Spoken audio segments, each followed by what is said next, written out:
ottoman like this. In fact, it doesn't get simpler than this, and turn into something you'd like to keep.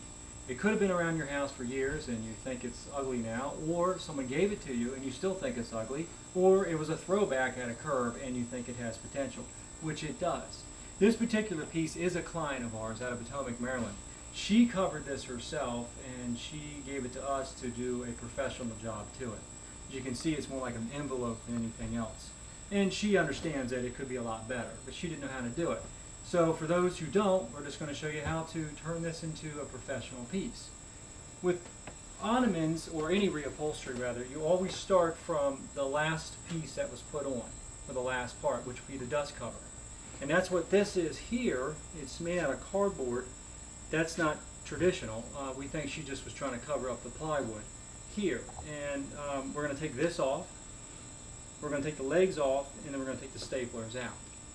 So what I'm going to do is prop this up so you can see it as I work on this, and I'm just going to twist these legs off here. There's no cording or piping going along here at the bottoms, so it makes it a little bit easier to twist these off.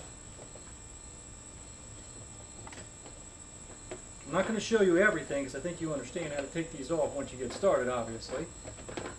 But see, these are simply held in through the, I think it's 5/8 plywood here.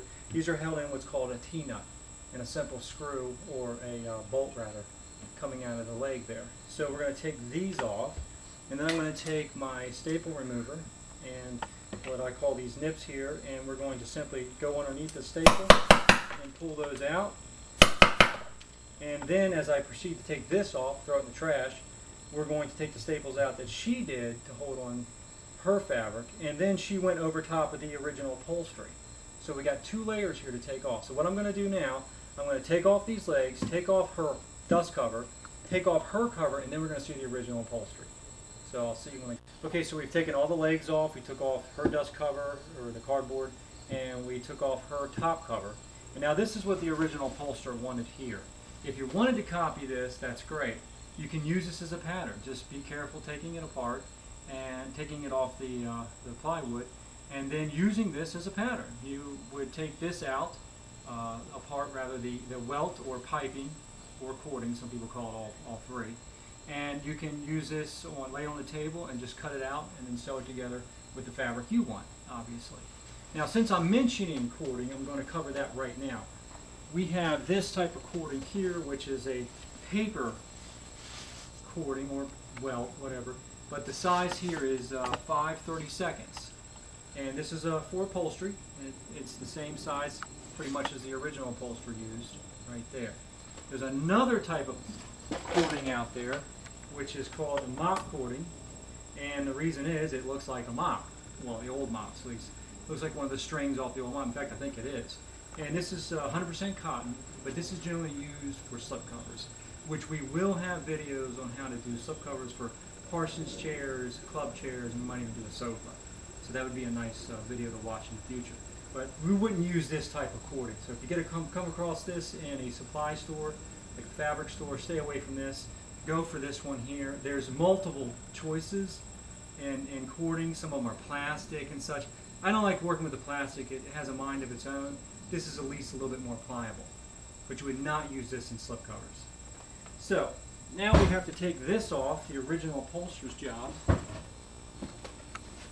And we're going to do this, and we're going to get down to the foam, which is underneath. This is a simple job. This is going to be easy for you to do, and can do it fast as well. So I want to show you the staple you can use. So when we get to there, you could use this stapler. Bought this at Home Depot a long time ago. I don't use it because I have a professional tool, which is this here, which is pneumatic. You can also buy an electric one if you have multiple pieces you want to do in your home. They work pretty well. And all the staples can be found, especially for this one, at the place you bought it, the Home Depot, Lowe's, whatever. Or this here can be found in online for people who sell upholstery supplies, and the electric one as well. And those staples would have to be purchased from that place you bought the stapler from. So let me take this off and we'll come back. I figured it'd be best, rather than just taking this off, I could just show you real quick the best way to take out the staples and the wood. This wood is very soft. It's extremely easy. So some of them, they break off in there and you can't get them out. but we'll deal with that on another project. So what you do is just take this staple puller. This is a 1/2 inch staple puller right here. That's all that is.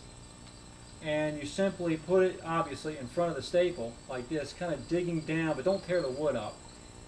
Digging, trying to go underneath the staple, pointing downward, and just hit it like this, and it comes right up. And I use this tool because then I can just quickly turn around and pull it out. Now, technically, you can get the staple out if you go underneath and twist and all that, but I don't even deal with it. You can, great, if you want, but I don't. This here is a Barry's staple puller. It's kind of nice. It's smaller, as you can tell, than the other one, and this gets in certain areas that this one doesn't. So I use them both. I like them both. They're both good tools. This one's called a Barry staple puller, and this one's just called a staple puller 1/2 inch. And if you want to be quiet about it, or you're getting tired of the banging from this, then you can just simply use a rubber mallet is what I do. It's a little quieter. So see how easy those are coming out? And if you could, sometimes once you get a roll going with, say it's cording on here, you get started, just pull the cording. Now you should wear eye protection because sometimes the staples will fly out and hit you in the face. So do wear eye protection if you're doing that. So let me continue to take this off and we'll see what we have underneath here.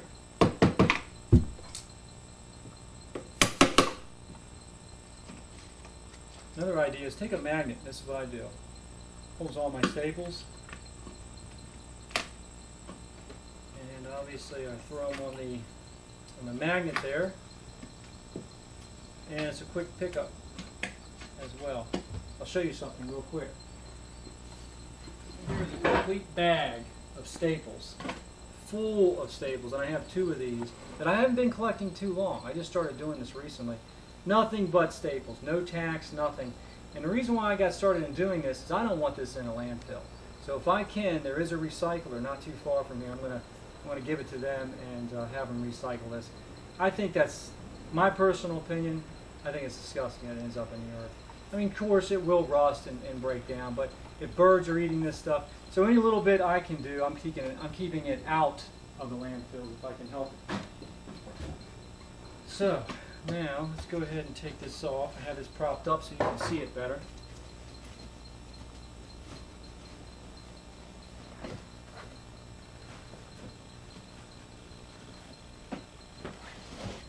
I don't know what we're going to find underneath here either. Like I said earlier, you could save this as a pattern if you wanted. This is the piping here on the side, and there's the seam. You could just break this down and go ahead and copy that if you like the original style. We don't. She doesn't want it that way, so we're going to discard this. And it looks like, get this out of my way, and prop this back up. It looks like they just simply set this on top. Which is basic. Like I said, you don't get easier than this. This foam on the side is, geez, like maybe 1/8 of an inch, and it's just to give a little bit of a feel of a padding on the side. And the foam here is probably just about a 2-inch piece of foam. It is molded to go down the sides, which is kind of nice. This looks like it's in pretty good shape. If you wanted to bring this back to life and was kind of beaten down or misshaped, you could use a steamer. Not an iron, but just use a legitimate steamer that you can get at any of these stores that only produces steam and it's not used for clothes or iron. And it'll swell the foam back up to its close to its original shape. It gives it a little bit more life. But what we're going to do is you could do cotton. What we're going to do is cotton. I'll show you that in a minute. Or you can use a batting here, which is really just 100% polyester.